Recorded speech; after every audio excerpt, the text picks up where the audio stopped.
नमस्कार, स्वागत है आपका वी टाइम न्यूज पर और आपके साथ मैं हूं पहली चौहान। बढ़ते हैं खबरों की ओर। गर्मियां आते ही मुर्शिदाबाद के फरक्का प्रखंड के बेनिया ग्राम पंचायत अंतर्गत बिंदु ग्राम और आसपास के क्षेत्रों में पेयजल की किल्लत हो जाती है। स्थानीय निवासियों की शिकायत है कि पिछले कुछ महीनों से पीएचई पंपों की आर्सेनिक मुक्त पेयजल आपूर्ति बंद कर दी गई है, जिससे स्थानीय निवासियों को परेशानियों का सामना करना पड़ रहा है।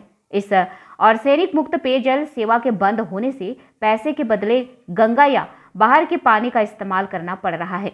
स्थानीय निवासियों की मांग है कि पीएचई द्वारा आर्सेनिक मुक्त पेयजल की सेवा तुरंत शुरू की जाए। हालांकि पीएचई कार्यकर्ता ने बताया कि पीएचई पंप पर मरम्मत का काम चल रहा है। मरम्मत कार्य पूरा होते ही जलापूर्ति बहाल कर दी जाएगी। फरक्का में तृणमूल कांग्रेस के ब्लॉक अध्यक्ष इलियास शेख ने कहा कि मुख्यमंत्री ममता बनर्जी की प्रेरणा और फरक्का विधायक मोनिरुल इस्लाम के प्रयासों से फरक्का प्रखंड की पेयजल समस्या आने वाले दिनों में खत्म हो जाएंगी। फरक्का ब्लॉक के विभिन्न क्षेत्रों में नए पीएचई पंप बनाने का काम शुरू हो चुका है और पुराने पीएचई पंपों की मरम्मत की जा रही है। जल्द ही पेयजल की समस्या का समाधान कर दिया जाएगा। বিভিন্ন ধরনের সমস্যা হচ্ছে জলের জন্য আমাদেরকে এদিক ওদিকে ছোটাছুটি করে কেউ গঙ্গা থেকে নিয়ে আসছি, কেউ হয়তো ফিল হস্টেল থেকে নিয়ে আসছি। যাদের আর্থিক অবস্থা আছে তারা কিনে নিয়ে আসছে, কিন্তু আমাদের সাধারণ লোকের খুবই অসুবিধা হচ্ছে। কতদিন ধরে জল পাচ্ছেন না? প্রায় 1.5 মাস ধরে আমরা জল পাচ্ছি না। কেন জল পাচ্ছেন না, কোনো কারণ কি জানতে পেরেছেন? তাদের মানে যারা জল দেয় তাদের বলা হলে তারা বলে যে বিভিন্ন ধরনের সমস্যা দেখায়, কিন্তু আমাদের এই বিন্দু গ্রামের দক্ষিণ পাড়াটায় আমরা জল পাচ্ছি না। কিন্তু দেখা যাচ্ছে যে বিন্দু গ্রামের অন্য অন্য জায়গায় জল দিচ্ছে, আমরা অথচ জল পাচ্ছি না। বলা হয়েছে তারা কোনো ব্যবস্থা নিচ্ছে না। সবাইকে বলেছেন? অবশ্যই কোনো না। কি চাইছেন এখন আপনারা? আমরা চাইছি আমরা নিয়মিত যাতে জল পাই, এটাই চাইছি। যদি আমরা না পাই তো অযথা এই পাইপগুলো না রেখে উঠিয়ে নিয়ে চলে যাক। 2-2.5 মাস ধরে জল পাচ্ছি না। কেন জল পাচ্ছেন না? জল পাচ্ছে না, এধারে জল সাপ্লাই দিচ্ছে না, অন্য ধারে জল সাপ্লাই দিচ্ছে, আমাদের এধারে জল খাওয়ার জল তো পাচ্ছি না। আর এধারে যা টিউবওয়েলের অবস্থা, যে জল যত গঙ্গার জল লেয়ার নিচে যাচ্ছে, আমাদের টিউবওয়েলের জল উঠছে না। এক বালতি জল রেখে করতে শ্বাসরুদ্ধ হয়ে আসছে। এটা কতদিন ধরে সমস্যাটা হচ্ছে আপনাদের? আমাদের বললাম তো প্রায় 2-3 মাস ধরে এটা সমস্যা হচ্ছে। সমস্যা তো প্রায় লাগা আছে। বর্ষার সময় তো আমরা মোটেও জল পাই না, তখন বলে যে এটা প্রবলেম ওটা প্রবলেম, এই প্রবলেম দেখায়। আর এখন তো মোটেও জল পাচ্ছি না, মানে খাওয়ার জল একে তো দেখতে পাচ্ছেন তাপপ্রবাহ কত চলছে। আর এমন খাওয়ার জলের জন্য আমরা কত, এই যে রান্নার জন্য আমরা গঙ্গা থেকে জল নিয়ে আসতে হচ্ছে আমাদের, তাহলে জলের সংকট কত বুঝতে পারছেন আপনারা। এবার না জানিয়েছি, যিনি এতে আছেন চার্জে আছেন ওনাকে দেখা হয়েছে, বলছে জল আসছে। তো আমি কোথায়, আমাদের এধারে জল সাপ্লাই হচ্ছে না, বলছে অন্যান্য ধারে হচ্ছে, বেশিক্ষণ দিচ্ছে না। যদিও আসছে তো কেউ পাম্প চালিয়ে তুলে নিচ্ছে, আমরা মোটেও জল পাচ্ছি না। আমরা চাইছি যে আমাদের জলটা সরবরাহ করা হোক, দিনে অন্তত পক্ষে 2 বার জলটা দেওয়া হোক, তাহলে আমরা উপকৃত হব।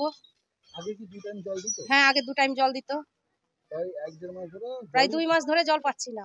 তো কিছু কারণবশত মানে কয়েকদিন একটু সময় লাগবে, জল ছাড়ছে। মানে কিছু কিছু জায়গায় মানে মেরামত হচ্ছে।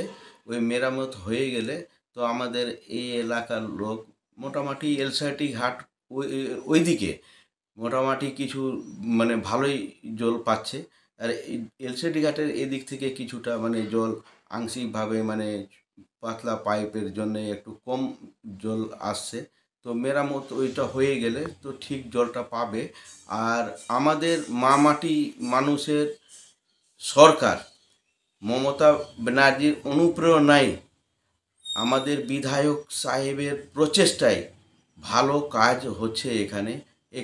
যেমন কি আমাদের পার্শ্বে বটতলা পার্শ্বে যে বিন্দু গ্রাম, ওখানে একটা বড় প্রায় 14-15 কোটি টাকার একটা জল ট্যাঙ্কির ব্যবস্থা মানে হতে যাচ্ছে। আরেকটা প্রায় এই এলাকার প্রায় খুন্তিপাড়া থেকে শুরু করে সিনেমা হল, খুন্তিপাড়া, চৌকিগ্রাম, যোগেশ্বরপুর, এগুলো এলাকা নিয়ে জল একটা হয়ে গেলে সুবিধা পাবে। আবার একটা পুরো ফারাক্কার মধ্যে আবার ফেরে একটা আপনার ইমামনগরের বল্লালপুরে একটা জল ট্যাঙ্কের কাজ আমাদের বিধায়ক সাহেবের মানে চেষ্টায়, মানে মমতা ব্যানার্জি যে ওইভাবে জলের সংকট দেখে দিয়েছে আমাদের ফারাক্কায়, তার জন্য আমাদের আরও বড় একটা প্রকল্প প্রায় 150 কোটি টাকার আমাদের বেওয়া অঞ্চলে, যে বেওয়া 1 অঞ্চলে ওখানে একটা বড় একটা কাজ হতে যাচ্ছে সামনের দিনে।